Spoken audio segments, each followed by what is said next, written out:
Welcome, everyone, to the Deep Dive from the English Nest podcast. Hello! We are so happy you are joining us today. We are your guides for learning English, and, well, we are really ready to learn together. We are. So what are we looking at today? Today, we will look at some very simple, but very useful English words. Yes, the kind of phrases you need for daily life. Exactly. Our mission in this deep dive is pretty simple. We want to give you a shortcut to confidence.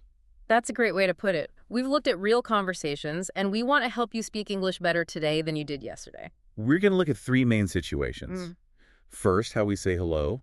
Second, how we get things done, around town. And third, how we make plans with friends. Right.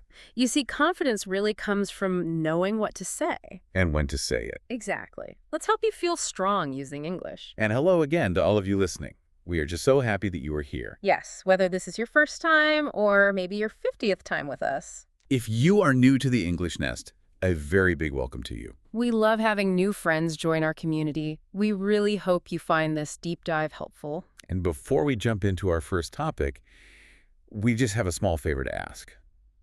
It helps us a lot. It helps us reach more students, more learners, just like you. Please, if you have a second, click the like button on this deep dive right now. And please remember to subscribe to the English Nest podcast. That way you won't miss anything new. We publish a new deep dive every single week. And if you have friends or maybe family who are also learning English, please share this deep dive with them. It is great practice for them too. Thank you so much for supporting us. Okay, let's go back to our English conversations. Where should we start? Let's start with the very first thing we do every day, saying hello. Saying hello and goodbye. It seems simple, right? It does, but English has many ways to do it. And the way you speak, it changes depending on who you are talking to. We have formal talk. And informal talk. So let's think about formal greetings. When you are talking to a person you respect, maybe a teacher. Or a new business partner, yes. You must use formal greetings. Our source dialogues start with these. You have good morning. Good afternoon. And good evening. Okay, let's talk about the timing. Good morning is used, well, in the morning, usually until about 12 noon. And good afternoon is from 12 noon until maybe 6 o'clock in the evening. And good evening starts around 6 p.m. or, just when the sun goes down. Yes, and this is so important. Good evening is a greeting. You say it when you arrive. This is the key insight for our learners. So many students mix up good evening and good night. They do, and it's a very easy mistake to make. But remember, good night is not a greeting. No, it's not.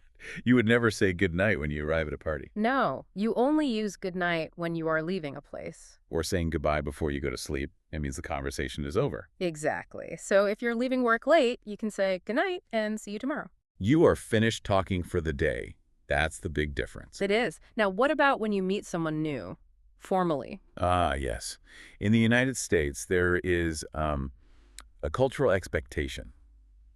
The handshake. Yes, our sources confirm this. A handshake should be quick, maybe 2 or 3 seconds. But the most important word is firm. Yes, firm. A weak handshake can make you look a little nervous. Right. But a firm handshake shows confidence, even if your English is new. That's a great cultural tip. Now, what about saying thank you? Okay, so you say thank you, and people often reply with, you're welcome. But there are other ways to reply. Our sources give us don't mention it. Don't mention it. That sounds very polite. It's a little less formal than you are welcome. It is. It basically means what I did was so small you don't even need to thank me for it. So you might use it if you say, hold a door open for someone. Exactly. And then if you are talking to a friend, it gets even more informal. Right. You might hear, no problem. Or happy to help. I say that one a lot. What's really interesting here is the social distance. What do you mean by that? Well, if a manager says, you're welcome, it sounds very professional. Okay, I see. But if your friend says, no problem, it sounds like you are close. It shows your relationship. That's a very good point. Now let's switch to informal greetings, the words you use with friends. The easiest one is, of course, hi. Smiles. Yeah. Yes. And if you are very happy to see your friend, you can stretch the sound, hi. And instead of the full formal question, how are you?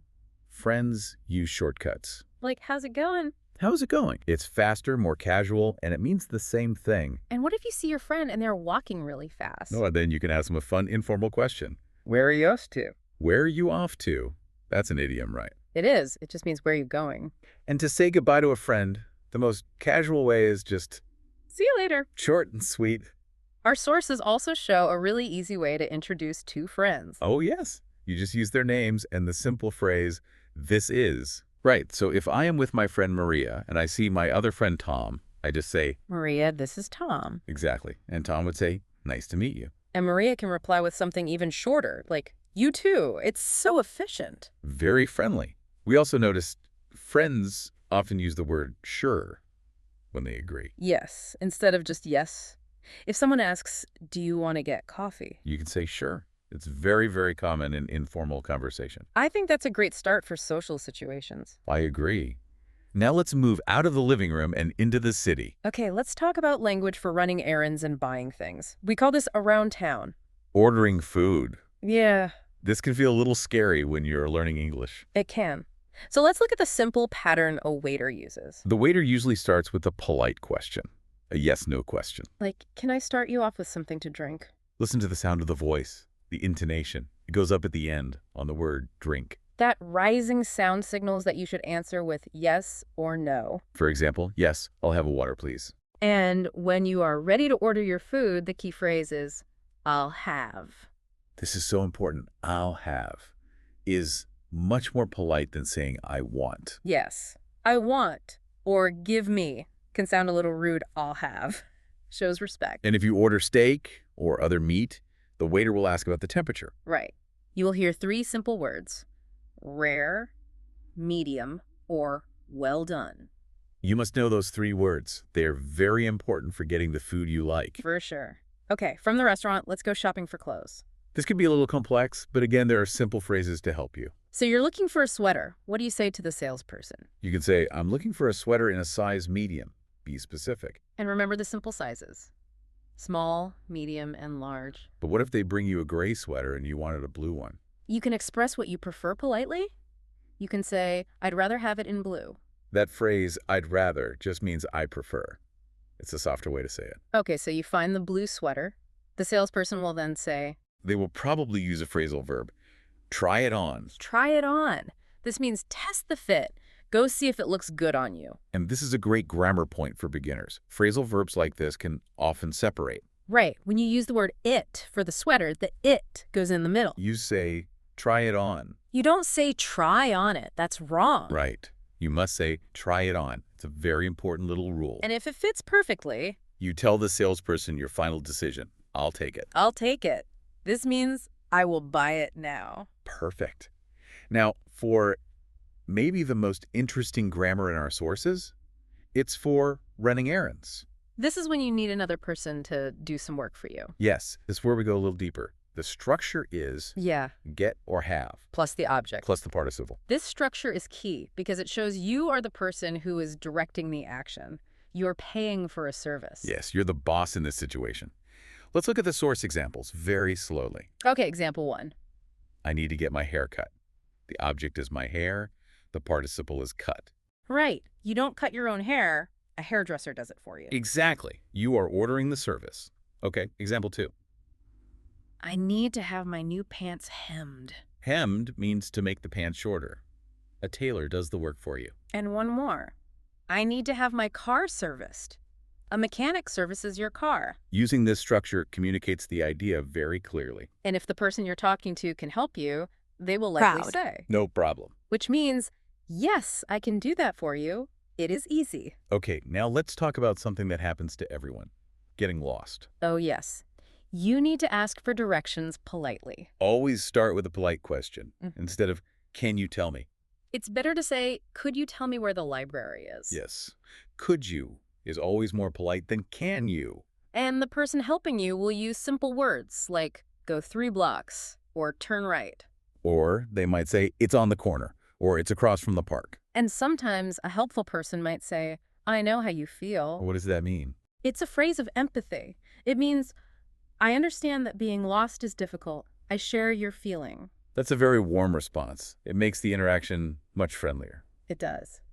Okay, let's transition now to maybe the most enjoyable part of daily life. Making plans with friends and talking about our opinions. In English, especially American English, we often use indirect language when we make plans. Right. We don't want to sound too strong or too demanding. Our sources show this so well in the telephone dialogue. If you want to ask someone to a movie... You don't just say, go to a movie with me. No, that's too direct. You say, I was wondering if you'd like to go to a movie tonight. Let's say that again slowly. I was wondering if... This phrase is much softer. It's much more polite. It gives the other person space to say no without feeling bad. And if your friend is happy and wants to go, they will accept with enthusiasm. They'll say, sure, I'd love to. And if you offered to drive, you might use another phrasal verb.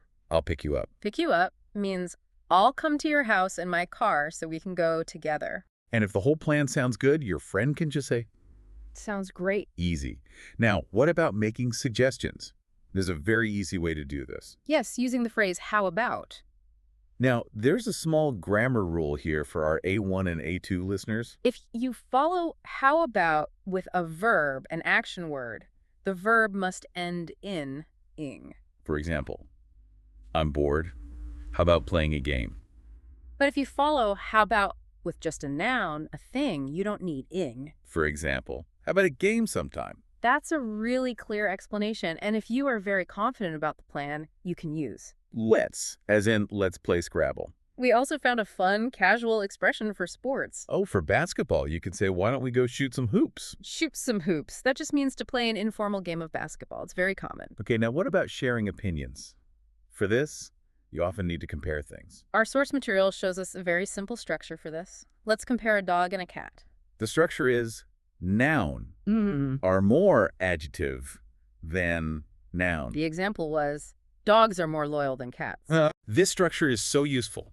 You can use it to compare cars, books, anything. And if your friend says something you agree with, You could just say, good point. that's a great one. It's short, and it shows you are listening, and you agree.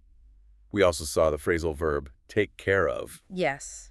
This means to look after someone or something, to feed them, to make sure they are healthy. If you have a cat, you need to take care of it. And if a friend is sick, you take care of them until they feel better.